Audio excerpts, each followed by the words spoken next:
Ngumpet ame. Ngumpet ame.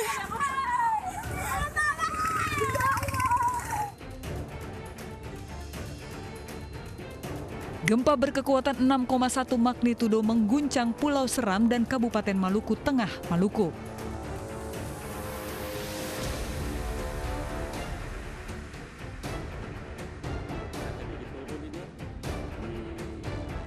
Beberapa saat setelah gempa, air laut surut.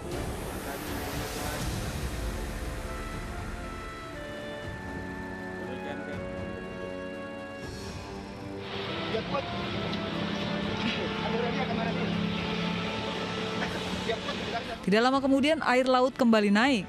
Warga sekitar dermaga terlihat panik dan berlarian.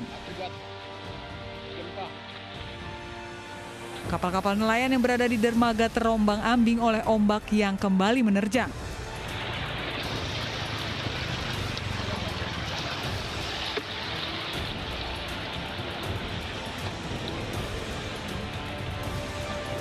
Ya, di pelabuhan Cap. Meskipun tidak berpotensi tsunami, BMKG mengimbau masyarakat untuk mewaspadai gempa susulan akibat longsor di bawah laut.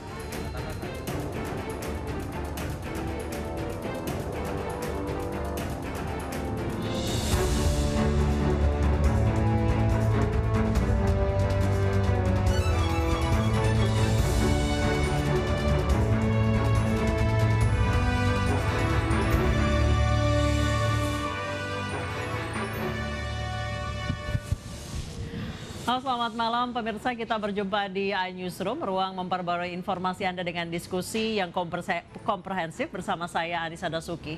Informasi pertama di iNewsroom malam hari ini pemirsa terkait gempa berkekuatan magnitudo 6,1 di Maluku Tengah membuat warga panik dan lari keluar dari rumah.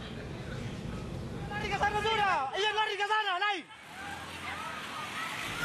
Warga desa Tehuru, Kecamatan Tehuru, Kabupaten Maluku Tengah berhamburan keluar rumah mencari daerah dataran tinggi usai diguncang gempa bumi dengan magnitudo 6,1. Warga takut gempa berpotensi tsunami. Gempa menyebabkan kenaikan muka air laut setinggi setengah meter. Hal ini diperkirakan akibat dari longsoran bawah laut. Gempa berpusat di 67 km tenggara Maluku Tengah dengan kedalaman 10 km di bawah permukaan laut. Akibat gempa ini warga desa Tehuru meninggalkan rumah mereka dan membawa barang-barang seadanya untuk mengungsi ke tempat yang aman dan lebih tinggi.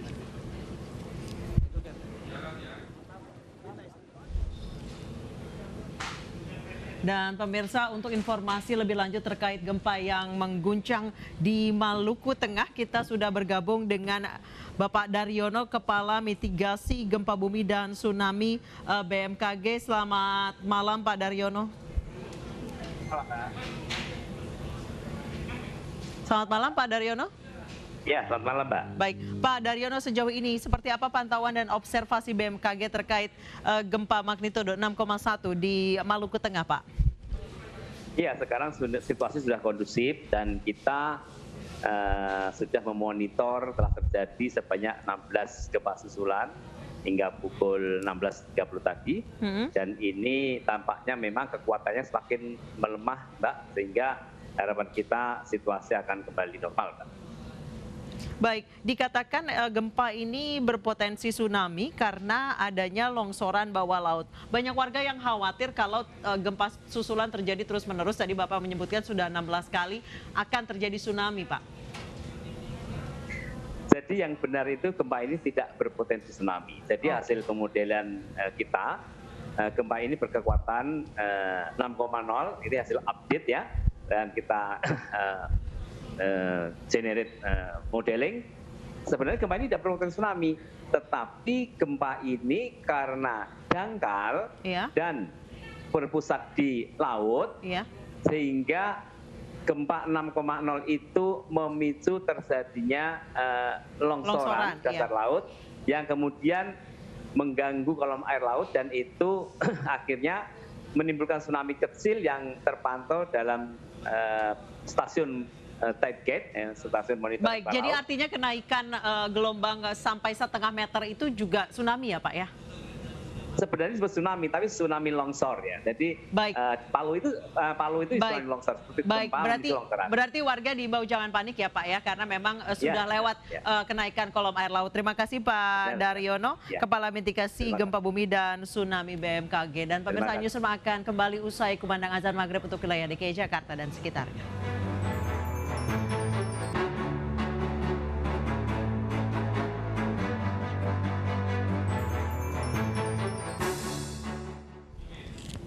Pemirsa, Polrestabes Medan masih menyelidiki sejumlah saksi terkait tewasnya seorang bocah yang diduga digigit anjing tetangganya. Sementara itu pihak kelurahan akan melakukan vaksin rabies terhadap hewan peliharaan warga. Pihak kepolisian masih menyelidiki kasus MR, bocah berusia 10 tahun yang tewas digigit anjing tetangganya.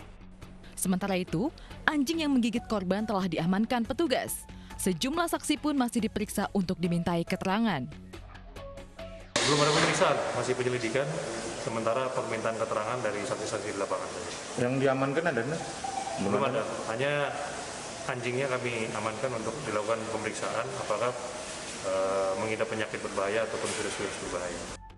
Siang tadi Lurah Kelurahan Mangga, Kecamatan Medan Tuntungan, mendatangi rumah duka MR. Untuk mengantisipasi kejadian serupa, pihak kelurahan saat ini tengah melakukan pendataan terhadap warga yang memiliki hewan peliharaan. Pihak kelurahan melalui kepala lingkungan sudah berulang kali mengingatkan kepada warga agar tidak melepas hewan peliharaannya. Ya, secepatnya kami akan sampaikan surat permohonan untuk mengadakan vaksin kepada hewan peliharaan yang ada di kelurahan kami. Termasuk juga Pak Kepling di sini yang di wilayah kejadian sudah mendata semua. Ya, hewan-hewan yang perlu divaksin agar secepatnya nanti kita tentukan satu titik ya, ketika pertanyaan nanti sudah datang kita akan memvaksin semua mengantisipasi kejadian-kejadian. Sebelumnya, pelajar kelas 4 SD ini sempat pulang dari jajan di warung Kamis lalu. Naas, saat melintas di depan rumah tetangganya, tiba-tiba anjing keluar dari rumah dan langsung mengejar serta menggigit paha korban. Korban sempat dibawa ke Rumah Sakit Umum Pusat Adam Malik Medan untuk mendapatkan perawatan. Namun, beberapa hari kemudian, bagian kaki korban yang digigit anjing lumpuh. Korban juga hilang ingatan dan terus buang air besar hingga meninggal. Pemirsa, apakah keluarga korban akan menempuh jalur hukum terhadap pemilik hewan yang lalai menjaga hewan peliharaannya hingga jatuh korban jiwa? Kami sudah terhubung dengan Ibu Lia Pratiwi, ibu kandung korban. Selamat malam Ibu Lia. Selamat malam. Ibu Lia, sebelumnya kami mengucapkan turut berduka cita atas meninggalnya anak Ibu. Iya. Baik Ibu Lia, sejauh ini apakah mempertimbangkan untuk menempuh jalur hukum terutama untuk pemilik binatang peliharaan yang lalai menjaga hewan peliharaannya? Ya, sejauh ini sedang diproses hukumnya melalui kuasa hukum saya. Baik, Ibu, boleh diceritakan sedikit Ibu gejala apa yang dialami oleh anak Ibu setelah digigit oleh anjing peliharaan tetangga Ibu? Setelah digigit anjing, anak saya mengalami panas tinggi, muntah-muntah, dan mencret. Baik. Kemudian dia mengalami